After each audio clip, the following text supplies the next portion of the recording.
Hi, this is Michael Graves, and you're listening to withoutyourhead.com. All right, we're back here once again at withoutyourhead.com, and now we're joined by the man who does our very theme song here on Without Your Head, and the Artist of the Month, Strange Nocturnal. Good evening. Good evening. Hello. Hello. Good evening. Now, we've worked together. We've talked, all three of us, on Facebook, on the internets. But I believe, at least for me, this is the first time I've heard your speaking voice. Yes. Yeah. Well, I'm from England. So, Yes, and normally English people do not speak. Yes. But I just want to ask you something. As a singer, do you feel more comfortable singing than you do talking about yourself? Is it easier for you to like get yourself across? I find it difficult also in my lyrics as well when I'm singing, because I often wrap my my life or how I'm feeling or my observations. I wrap that in like metaphors and usually dark, perspective on how things are, like almost, like a horror movie metaphors, and it's like a dark world, mm-hmm. So it reflects in the music and the sounds as well. But Has that? I was going to ask, has that always been somewhere you've been drawn to, the themes of darkness, or is that did you hit a particular age where that really sort of stuck with you in terms of being an artist? Well, I think it was just with the way my life just went. I mean, I was born in '87, and there's like Duckula on TV, Ghostbusters cartoon, and then I found Dracula and other. It just kept going on with like horror, and I kept seeing with Dracula is like everyone sees him as the monster at first. But when you realize, there's like actually like a love story behind it, and you kind of see the beauty in things in a perspective of, there's like good and bad and the evil and in humanity in the world and things, and there's always a good contrast of something, to that bit of hope that you want to keep going on and the good to win, and I like that in the horror genre as well, and try to put that in my music, that positive perspective on it for the listener. So like a chance for redemption, like there would be with some of these creatures from the movies. Yeah. Definitely. When was it when you started to get into music?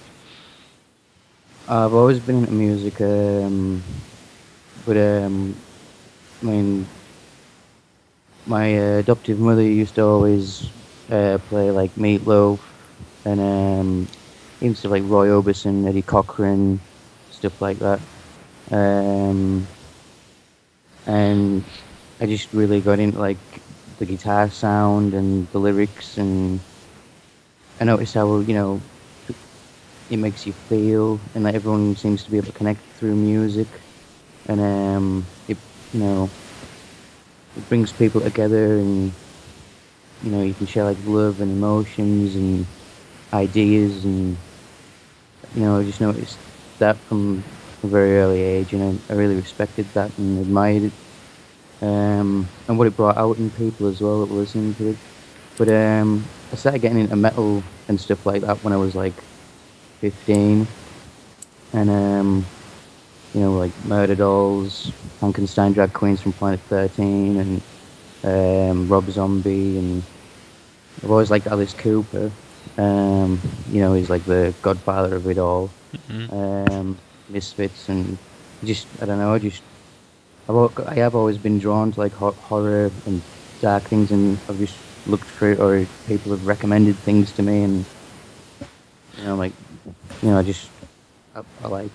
just really appeals to my perspective on things and what I've always just liked and been, just been drawn to. You think Meatloaf and Alice Cooper and Rob Zombie and some other people like that also influence you in like the theatrical side of your performance? Definitely. I mean, it's like it all connects with like Vincent Price and the theatrical side. I mean, Alice Cooper worked with Vincent Price. I'm going to do a sample on one of his songs, and definitely the theatrics with like Rob Zombie's show and Alice Cooper's show and Kiss. And even Frankenstein drag queens from Planet Earth. I mean, they were crazy, with dresses on and the corpse paint and stuff. It's like, but I've always liked doing things extreme to make extreme statements because of the way my life's been as well, to get through some of the things that I have to, well, whatever, other people go through, and I see other people going through as well, and it's like, a lot of my friends listen to the same type of music, and people I've worked with in, other bands, and it's good just being able to put some makeup on, and it's like wearing like a mask, or you can be like another character, or and just get in this zone, and it's just, I don't know, it's like a little bit of freedom from like the horror. You know what I mean? Mm-hmm. You said that the way your life has been to get through some of the things, and I don't know how much you want to talk about that, but what are some of the things that music has helped you get through? A lot of struggle and heartache, family problems, and got kicked out at 16, and I was adopted and stuff. But I was always like, basically I had to just go out there on my own. I had to get away from it all, and Strange Nocturnal has been an outlet for that, and all the stuff that's come with it all, and yeah. When did the Strange Nocturnal name itself? When did it come about? Well, I like music is strange, and my adoptive mother always used to say, "You are a strange child," and I'm strange, strange. Okay, I'm strange. Uh-huh. And I've always had problems sleeping, and I've always liked the night a lot more because it's quieter, especially when I'm wanting to do music or express myself and writing poetry and having ideas, because it's quieter and there's no one at the body, it's all dark, and I like to go to graveyards and out in nature and stuff, and yeah, I like the night, and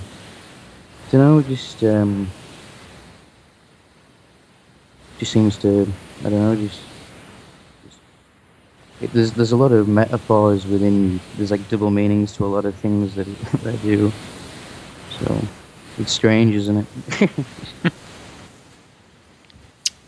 Do you feel when you're talking about metaphors and such that is really an important part of what you're doing? Do you like the idea of sort of disguising the truth with your art as opposed to being outright blunt about it? I kind of put it bluntly by, it's like an extreme, well, I feel extreme when I'm doing it, and I think that comes across in the music and the lyrics, but at the same time I'm provoking what is behind this, the character in the song, or the characters in the song, and who's maybe connected with the song, just to provoke a lot of different thoughts for different times. I mean, sometimes when I listen back to bands I like, and even my music, it's like memories of the time as well. So I always bear that in mind when I'm actually writing the lyrics. So when I listen back to it, or someone else listens back to it, it's something different every time. When you set to making a piece of music, do you feel that it's more important for how it's expressing to you personally? If you had to choose between one, if it's more meaningful to you personally and what it's saying about yourself or about the culture around you and what the world might take from it? I think that I try to have a balance of all that really. Because I'm recording, so I'm performing, so I'm very aware of the audience. I mean, when I first went on stage in 2006, my first band, Satan's Meat Machine, to a horror band, we had like pigs' heads on stage, and we threw pigs' eyes out into the audience, and you could smoke back then in pubs, and there was like pigs' eyes in ashtrays, and biting at lamb's hearts, and drinking out of bleach bottles. And well, it just escalated from there, and tried to distance ourselves from having to do with that, because we were like, whoa, what are we doing? But people loved it, and ended up putting more of that into like the lyrics, and so when people listen to they can listen to it more or enjoy it more that way. You've mentioned being a solo artist. Do you prefer working on your own? Do you prefer working with a group? What are some of the pros and cons of each for you? Well, I always think it's good because I can work with who I want to work with. I mean, I've worked with loads of really great musicians. Everyone I've worked with is good, otherwise I wouldn't have worked with them. But I like the fact that I can connect with more people and have more people come in and give more people a chance, and to express themselves and help them going through whatever they go through playing live with me on the music, or maybe doing a piece on the recording. I'm actually getting my new band pretty much sorted to go on the road in October, and we'll be doing songs from my next album, Cumbrian Haunting, and that's got a lot to do with my life, how it's been recently, and about struggle and not giving up, and keep going on through all the horror and everything, supporting each other, and that's what I try and have with people when I'm working with them. It's like music is harmony. You've got to have harmony. And I believe you've got to have that with members as well. And sometimes it's hard keeping that, and you lose people because they change their course in life. But I've never given up doing what I do, and I never will, because it's one of the only things that I've truly got that can never really lose. Something we like about Without Your Head is the community aspect, and that's how actually the three of us became friends, is through the internet.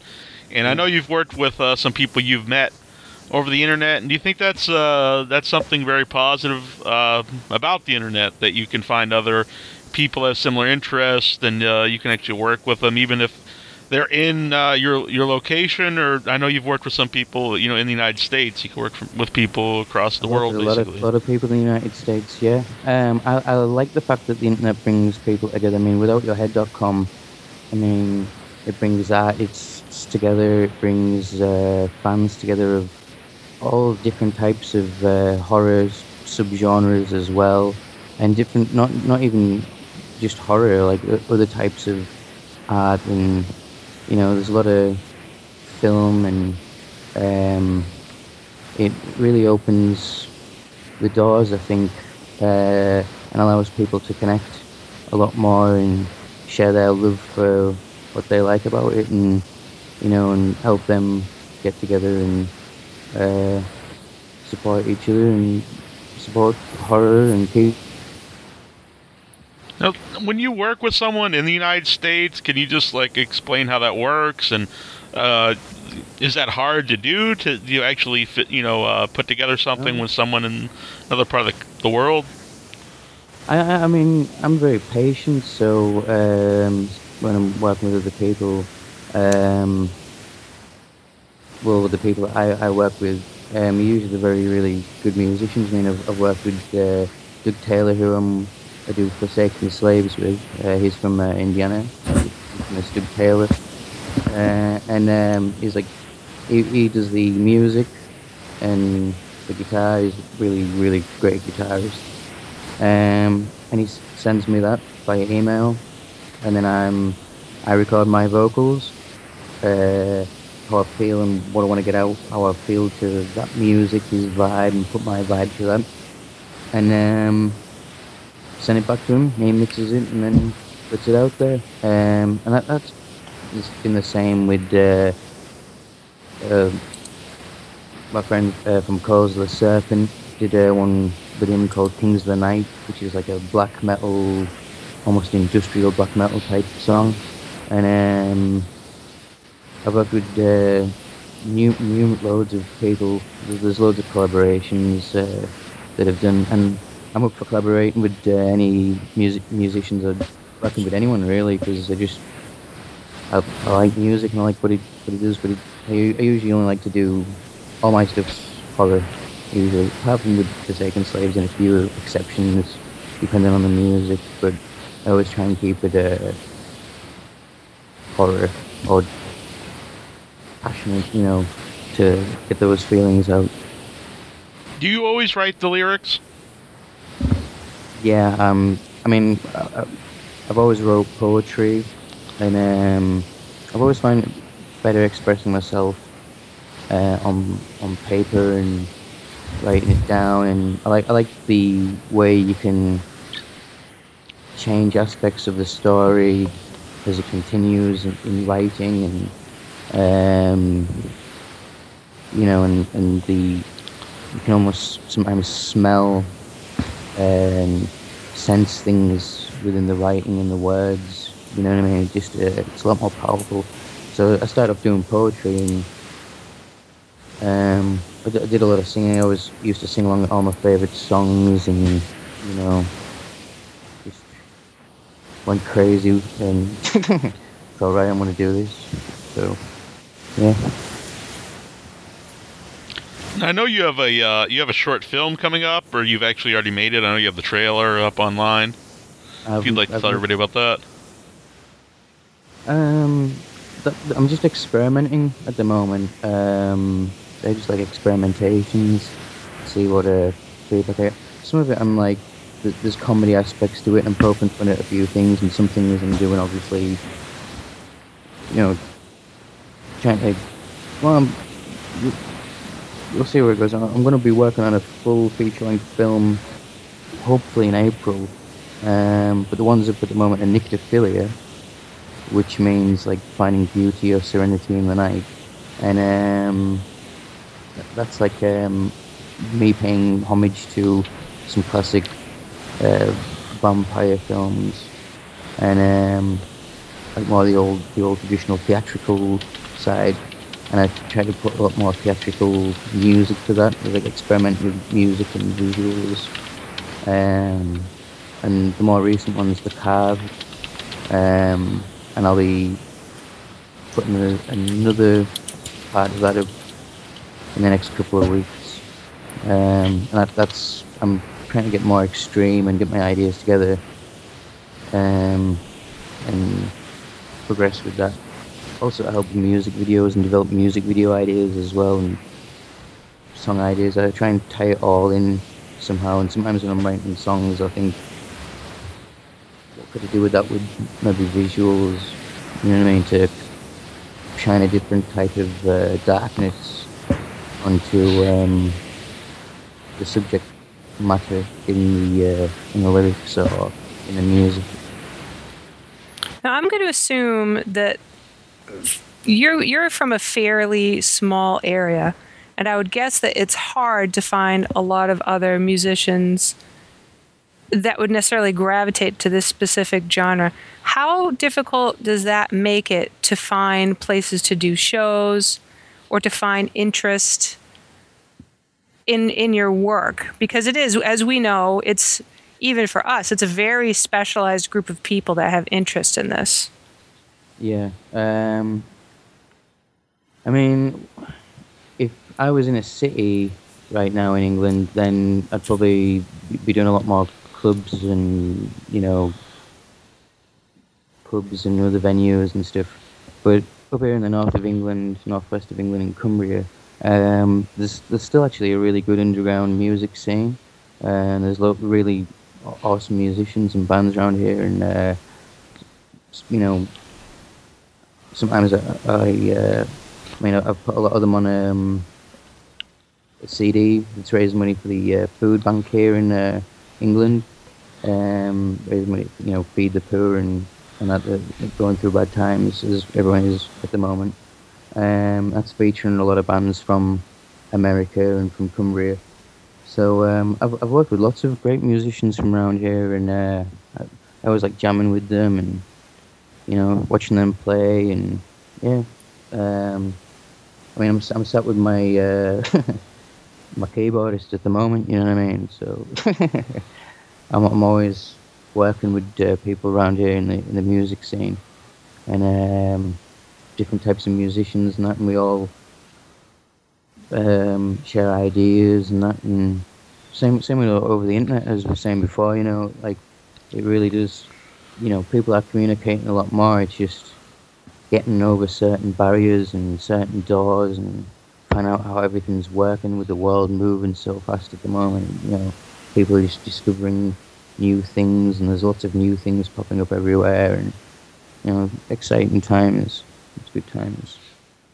Now I'm someone who doesn't really like labeling like genres of movies or music, but for people who are just listening to you the first time, how would you describe your music? Strange Nocturnal. It's a weird world and a hell of a horror ride, with tales of tedious and tremendous terrors. It's got industrial aspects. Some people have been saying dark wave, and others have said like horror rock punk. It sounds like this. And I'm like, well, it is what it is. But it's definitely horror, and it's definitely strange, and it's very dark. And every song's different, and it tells a different tale of terror. This is primarily we talk about movies here, and obviously we've been expanding and stuff. But what are some of your favorite horror films?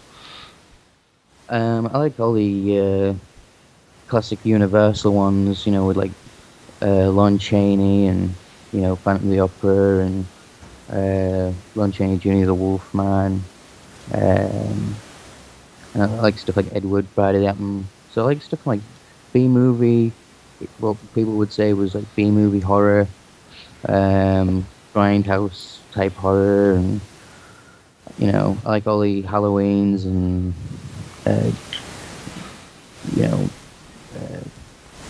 I love Texas Chainsaw Massacre. I like things like The Crow as well, like supernatural type thriller, and the Draculas. I just love horror, just pretty much everything and anything horror. I just love it. Can't get enough of it. Mm-hmm. I even like the Japanese and Korean horror, like I Saw the Devil. I love the trauma stuff that you were doing. That was great. Seeing some of that. It was a lot of fun. Yeah, I love.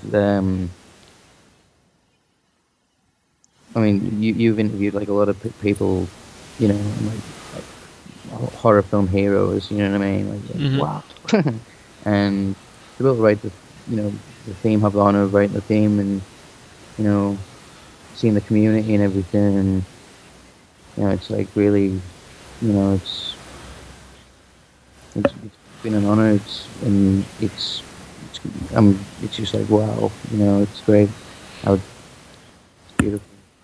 Now, I know we've all expressed, on the show and to you, on Facebook, but how great that was of you to you actually offered to make the song for us, and would like to tell you, in kind of in person here that it's just an honor for you to have created a song for us.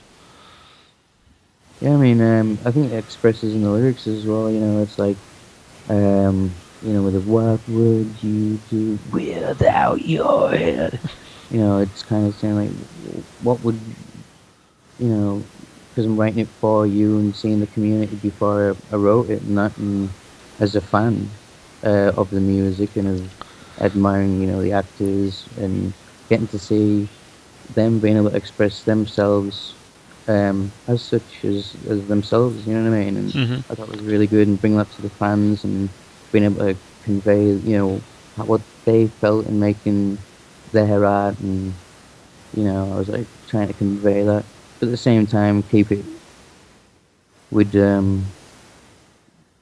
just how I do what I do with them as sounds. Not with I really went all out on that theme because of put a lot into that, because share the live in it, you know what I mean? I think it really shows. Yeah, it's fantastic. Yeah. Well, I think you guys are fantastic. Oh, thank you. Appreciate that. And well, I know we want this to, people they hear the song and stuff in this interview to be for people to get to know you, person behind the song. But I am personally curious how you actually found Without Your Head. My friend Lewis, a fellow musician, he was like, check these guys out, right up your street, horror, and they interview a lot of people, and check out the interviews, man, and and I was like, I'll check it out. I was getting added to groups and kept getting a notification. I always check out, everything that pops up on my internet things and social networking sites, and everything I've seen, I was like, whoa, that's awesome. You know what I mean? I was just like, cheers, man. And then posted some of my music that I thought was relevant to some posts, and it was like, wow, do you want to be? I was like, wow, yeah, cheers. And then it was great. It was awesome. How vital do you think it is to the music scene and the independent scene overall? We feel like it's very important, obviously, to promote independence, but that can all be done in fun. But in terms of survival as artists, how vital do you think all of this is to cross over from like a podcast to bands, or from artists or authors, or even bars and everything? Well, in what sense? Like, get your art across and to keep it surviving. I mean, it'll always survive. It doesn't matter. That's what it is. I mean, it's freedom, isn't it? You know what I mean? And it'll always survive. And artists and people that are so passionate about what they do, like how we are and how fans are of the music or the literature or the certain, could be paintings or poetry or could be music, film, the passion to have, it's passion. You can't not survive. But I think with everything changing to digital and being on the internet, I think it's people find it hard to find certain things, and definitely, but it's good that there's people like withoutyourhead.com and other horror sites that maybe there's lots of other horror sites that you can find, and blogs and forums and stuff that help you find new things and underground things and just what you're looking for. So it is good to get it out there. Yeah, it's opened a lot of doors. Now, I personally have songs I listen to that are hard for me to listen to because either the lyrics bring up memories or just the lyrics themselves, what they're saying. Do you have any particular tracks that you have written that are hard for you to either perform or to listen to because they are so personal to you that they bring back a memory that's would be hard for you to perform in front of people? There is, yeah. Like Love is Like a Vampire. I wrote that in a very emotional state. I felt very drained and overwhelmed at the time. And plus, like just kind of inspired by the Dracula story. And it just, like that type of vibe or atmosphere to it, or it stirs in me anyway when I'm performing it. But there's definitely other ones.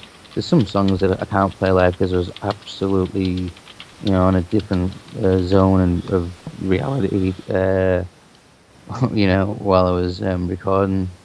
So I'm like, what the hell was I doing on guitar that night? You know what I mean? I'm like listening back, like, how many instruments have I put on? Whoa, I'm not going to be able to play that live. But I still do because I'm like, well, it's made me go, whoa, what the hell? So I'm like, yeah, all right then. And then work more on that, even though,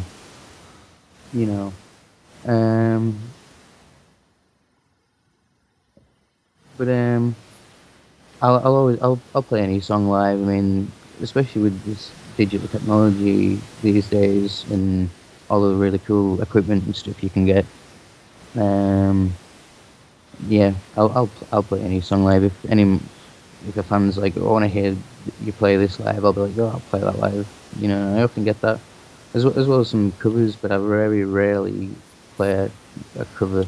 It'd have to be something, I've often done Bauhaus before. All the Ghost is Dead. I've done Rob Zombie before, Dracula, and a bit of Manson, no worries. But I always like to do my original stuff with people that are expressing themselves live within the music and getting that type of we're all like on the same type of wavelength, being from like the same area or going through the same things, which also is like what happens with people I'm collaborating with as well.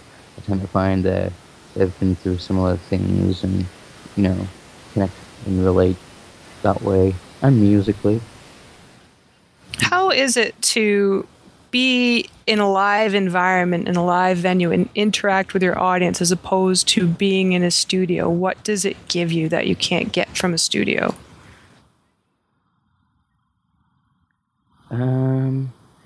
I'm always it's always the same for me, the feeling that I get. I mean, I've kind of got like that like little electric buzz right now. You know what I mean?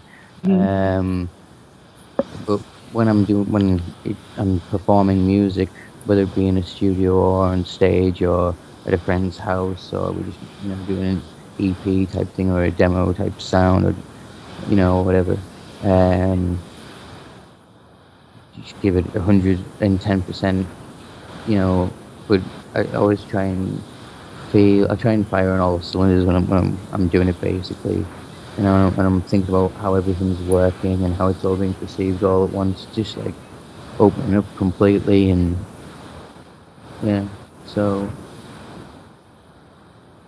if you were to give people getting into music, people that like yourself when you were younger, what would you say to them to help them stick with it and not give up? Because I know you've been through so much in life and you've always had music there for you.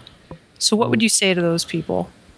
When a lot of people that listen to music because maybe they've been sad one time, or maybe they've listen to like something with like like a sad song, or maybe like a love song, sad love song, or some people might get angry, really angry, and they want some like Pantera or some Ministry or something, you know what I mean? Or they might be completely off the faces and want to be listening to something like Butthole Surfers. My advice is just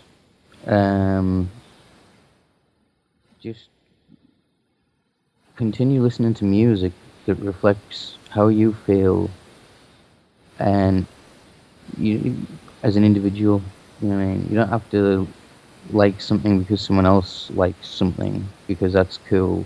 You like what you like because you relate to that from your heart and in your mind, and you understand it in your mind and your heart, and it stirs your soul, and it stirs everything within you. You know what I mean? It's vibrating all around you. You're surrounded in it and embraced in it. When it touches home, that's when you know you found something that you should be listening to, and you should continue listening to because you found someone that maybe feels just like how you do. Now, if people would like to find Strange Nocturnal's music, how would they go? What's the best way to go about doing that? Well, on my Facebook page, facebook.com/The Strange Nocturnal Band. I often put up on there anything new that I'm doing, and I offer free downloads a lot of the time. But I'm also on iTunes and Spotify and Last.fm and on pretty much any and every loads of good streaming and music downloading sites. There's a lot on SoundCloud, a lot on Reverb Nation. I'm pretty much here, there, and everywhere. You know, the darkness is everywhere. The darkness becomes you. Well, we want to thank you for coming on tonight. Thank you for having me. It was great to finally talk with you. Yeah. It was first time probably had a conversation, not typing. Yeah. And I'm sure we will talk again. You're always welcome to come on the show and talk some horror or whatever is on your mind. Yeah, definitely anytime. Always look for talking horror films and horror music about, horror bands and anytime. And I know we want to continue, wish you continued success. Thanks. Thank you. Well, I'll keep going because I can't stop. It's a curse and a blessing. Yeah. I think it's a good thing. I agree. If you were making crap, maybe not, but you make good music, so yeah. I'd say you stick with it.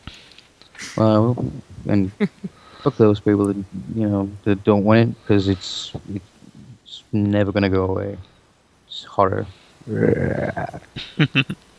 Hey, this is Bill Mosley. I play Otis in House of a Thousand Corpses and Devil's Rejects and Chop Top and Texas Chainsaw Massacre 2. And you're listening to withoutyourhead.com. Don't touch that dial or I will lick your plate. Oh, no.